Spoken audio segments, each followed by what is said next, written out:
మేడిగడ్డ అన్నారం సుందిళ్ల బ్యారేజీలు కట్టాలని నిర్ణయం తీసుకున్నది మాజీ సీఎం కేసీఆర్, మాజీ మంత్రి హరీష్ రావులేనని ప్రభుత్వ మాజీ ప్రధాన కార్యదర్శి శైలేంద్ర కుమార్ జోషి తెలియజేశారు.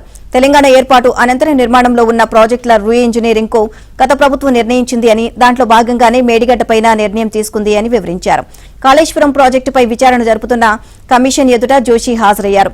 ఆయనపై కమిషన్ పలు ప్రశ్నలు సంధించింది.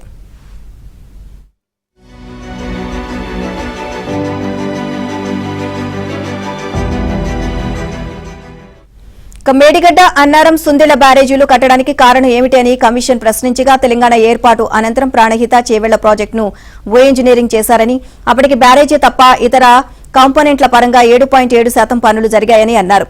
మహారాష్ట్ర అభ్యంతరాలు, వన్యప్రాణి సంరక్షణ కేంద్రంతో మేడిగడ్డ నిర్మాణంపై ప్రభుత్వం నిర్ణయం తీసుకుందని, కేంద్ర జలవనరుల సంఘం కూడా తుమ్మిడిహెట్టి వద్ద నీటి లభ్యత లేదని, ఇక ఆఫ్లైన్ ఆన్లైన్ రిజర్వాయర్ల నీటి సామర్థ్యం పెరగాలని చెప్పింది అని సమాధానమిచ్చారు.